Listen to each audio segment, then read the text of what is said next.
రాయలసీమను కోనసీమగా మార్చిన హంద్రీనేవా. రాయలసీమను సస్యశ్యామలం చేసేందుకు నాడు ఎన్టీఆర్ వివిధ ప్రాజెక్టులకు శ్రీకారం చుడితే ఆయన కలను చంద్రబాబు సాకారం చేస్తున్నారు. సీమ పల్లెల్లోకి నీళ్లు పారించారు. సీమకు పూర్తి స్థాయిలో కృష్ణా జలాలు అనేవి ఇన్నేళ్లు కళ, కానీ నేడు నిజం. ఈ కళను చంద్రబాబు సాకారం చేశారు. రాయలసీమకు నీళ్లు ఇవ్వాలనేది మొదటి నుంచి తెలుగుదేశం పార్టీ సంకల్పం. సీమలో ప్రాజెక్టులు మొదలుపెట్టింది ఎన్టీఆర్ అయితే వాటిని ముందుకు తీసుకువెళ్లి కళను నిజం చేసింది చంద్రబాబు నాయుడు. అతి తక్కువ వర్షపాతం ఉండే సీమ జిల్లాల్లో నీళ్లతోనే సీమ ప్రజల స్థితిగతులు మారుతాయని ఇరిగేషన్కు అత్యంత ప్రాధాన్యమిచ్చారు. ఈ క్రమంలో హంద్రీనేవాకు ఉమ్మడి రాష్ట్రంలో 1999 జూలై 9న చంద్రబాబు నాయుడు శంకుస్థాపన చేశారు. ఈ రోజు బీడు భూముల్లో నీళ్లు పారేలా చేశారు. ఇదంతా రాత్రికి రాత్రి జరిగింది కాదు. 2014 నుంచి నేటి వరకు ప్రభుత్వం భారీ ఎత్తున సాగునీటి ప్రాజెక్టులపై నిధులు ఖర్చు చేయడం వల్ల నేడు హంద్రీనేవా నీళ్లు చిత్తూరు జిల్లాలో చివరి ఆయకట్టు భూములకు చేరుతున్నాయి. హంద్రీనేవా ప్రాజెక్టుపై 2014-19 మధ్య 4183 కోట్ల రూపాయలు ఖర్చు పెట్టి చంద్రబాబు ప్రాజెక్టును పరుగులు పెట్టించారు. 2019లో అధికారంలోకి వచ్చిన గత ప్రభుత్వం ఈ ప్రాజెక్టుకు గ్రహణం పట్టించింది. మళ్లీ కూటమి ప్రభుత్వం అధికారంలోకి వచ్చిన తర్వాత ఈ సీజన్లో ఎలాగైనా నీళ్లు ఇవ్వాలన్న లక్ష్యంతో పనుల్లో వేగం పెంచారు. రికార్డు స్థాయిలో కేవలం 100 రోజుల్లో మెయిన్ కెనాల్ విస్తరణ, లైనింగ్ పనులు పూర్తి చేసి ప్రధాన కాలువ సామర్థ్యాన్ని 3850 క్యూసెక్లకు విస్తరించారు. సాగు బాగుంటేనే రాష్ట్రం బాగుంటుందని ముఖ్యమంత్రి చంద్రబాబు ఎప్పుడూ చెబుతారు.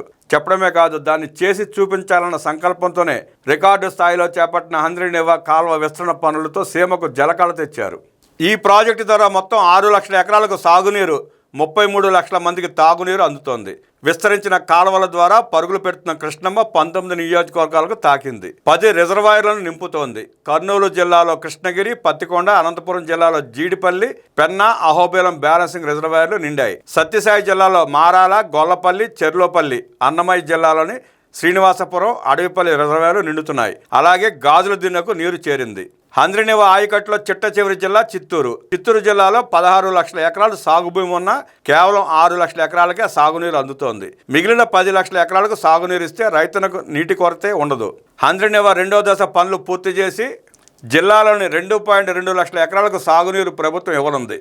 చిత్తూరు జిల్లాలో సాగు అంతా బోర్లపైనే ఆధారపడింది. 565 కిలోమీటర్ల మేర ఉన్న పొంగనూరు, నేవా, తంబళపల్లి, కుప్పం, చింతపర్తి, ఎల్లుట్ల, వాయిల్పాడు, సదుం బ్రాంచ్ కాలువలతో 186,500 ఎకరాలకు సాగునీరు అందుతుంది. పీలేరు, పొంగనూరు, చంద్రగిరి, పూతలపట్టు, చిత్తూరు, జీడి నెల్లూరు నియోజకవర్గాల ప్రజలకు దీంతో ప్రయోజనం కలుగుతుంది. గత నెల 17న కర్నూలు జిల్లా మల్యాల ఎత్తిపోతల నుంచి నీటిని విడుదల చేశారు. నాటి నుంచి హంద్రీనేవా కాలువల్లో ప్రవహించిన కృష్ణమ్మ 738 కిలోమీటర్లు ప్రయాణించి కుప్పానికి చేరింది. పరమ సముద్రంలో సీఎం చంద్రబాబు కృష్ణా జలాలకు హారతి ఇవ్వనున్నారు. తరలి వచ్చిన కృష్ణమ్మ కుప్పం నియోజకవర్గంలో ప్రజలు సంబరాలు చేసుకుంటున్నారు. జలహారతి కార్యక్రమం కోసం కుప్పం చేరుకున్న సీఎం రైతులతో సంతోషాన్ని పంచుకోనున్నారు. 215 క్యూసెక్ల సామర్థ్యంతో 123 కిలోమీటర్ల పొడవున కుప్పం బ్రాంచ్ కెనాల్ నిర్మించారు. 197 కోట్ల రూపాయలతో కాలువ లైనింగ్ పనులు పూర్తి చేశారు. పలమనేరు, కుప్పం నియోజకవర్గాల్లోని 8 మండలాల గుండా కాలువ వెళ్తోంది. ఈ కాలువ ద్వారా 4 లక్షల జనాభాకు తాగునీరు ఇవ్వడమే కాకుండా 110 చెరువులు నింపడం ద్వారా 6,300 ఎకరాల స్థిరీకరణ జరుగుతుంది. ప్రభుత్వ సంకల్పంతో 40 టీఎంసీ నీటిని ఒక్క హంద్రీనేవా ప్రాజెక్టు ద్వారా రాయలసీమ జిల్లాలు వినియోగించుకోనున్నాయి. చెరువులన్నీ నింపే కార్యక్రమాన్ని ప్రభుత్వం ఇప్పటికే ప్రారంభించింది. దీంతో సీమలో భూగర్భ జలాలు పెరగనున్నాయి. ఉద్వాన పంటల ఉత్పత్తులు పెంచేందుకు సాగునీటి సౌకర్యం ఎంతో దోహదపడనుంది. ఈ ప్రాంత రైతులు, ప్రజల జీవన ప్రమాణాలు పెరగనున్నాయి.